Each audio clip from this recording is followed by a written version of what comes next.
উচ্ছেদ কৰিছে একমাত্ৰ তেওঁ মেৰুকৰণ কৰিবৰ কাৰণে হিন্দু আৰু মুছলমান দুভাগত বিভক্ত কৰি মেৰুকৰণ কৰিবৰ কাৰণেই তেওঁ এইটো উচ্ছেদ কৰিছে। তেওঁ কৈছে যে এইবিলাক আমি বাংলাদেশী মানুহক উচ্ছেদ কৰিছোঁ। যদি বাংলাদেশী মানুহক উচ্ছেদ কৰিছে, আমাৰ প্ৰশ্ন হৈছে তুমি ইমান দিন ক'ত আছিলা? তোমাৰ বিজেপি চৰকাৰ আজি ইমান দিন ইমান দিন তোমালোকে তেওঁলোক বাংলাদেশী বুলি দেখা নাছিলা নেকি? যদি বাংলাদেশী হয় তেওঁলোকক উচ্ছেদ কৰাৰ পিছত তোমালোকে কিয় বিকল্প ব্যৱস্থা দিছা? কিয় 50,000কে টকা দিছা? যদি বাংলাদেশী হয়, যদি বাংলাদেশী হয় তেওঁলোকক ধৰি বান্ধি কিয় বাংলাদেশ সীমান্তত থৈ অহা নাই? কিয় থৈ অহা নাই? গতিকে এইবিলাক হৈছে হিমন্ত বিশ্ব শৰ্মাই যে এতিয়া সকলোবিলাক প্ৰেক্টিছ ফেইল হৈছে।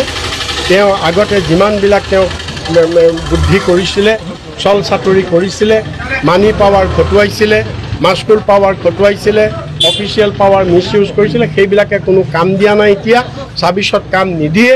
গতিকে তেওঁ শেষত এই ইভেকশ্যন কৰি এটা সাম্প্ৰদায়িক সংঘৰ্ষ সৃষ্টি কৰিবৰ কাৰণে আৰু হিন্দু মুছলমান মেৰুকৰণ কৰি তেওঁ নিৰ্বাচন জিকিবৰ কাৰণে এটা সস্তীয়া পথ তেওঁ বাছি লৈছে।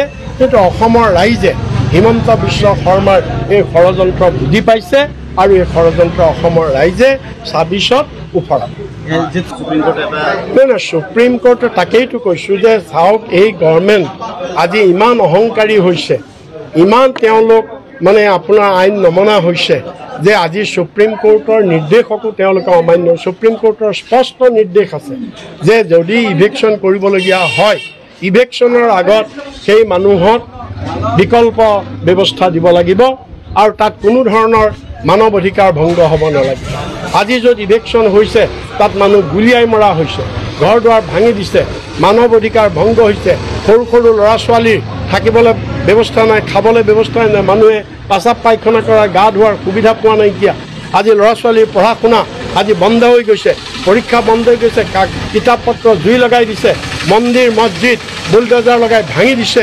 গতিকে এইবিলাক মানৱ অধিকাৰ ভংগ হৈছে। এইবিলাক হৈছে শত্ৰু ৰাজ্যক আক্ৰমণ কৰিলেও এনেকুৱা ধৰণৰ ঘটনা নহয়। গতিকে আজি হিমন্ত বিশ্ব শৰ্মাই এটা যুদ্ধৰ নিচিনা পৰিৱেশ সৃষ্টি কৰিছে, যেন এখন বিদেশী ৰাষ্ট্ৰকহে তেওঁ আক্ৰমণ কৰিছে। এনেকুৱা ধৰণৰ এটা পৰিৱেশ সৃষ্টি কৰিছে। এইটো গোটেই গণতন্ত্ৰ সম্পূৰ্ণৰূপে তেওঁ শেষ কৰিছে। আৰু সেইকাৰণে আমি অসমৰ সমূহ ৰাইজক ইয়াৰ বিৰুদ্ধে একত্ৰিত হৈ থিয় দিবৰ কাৰণে আমি আহ্বান জনাইছোঁ।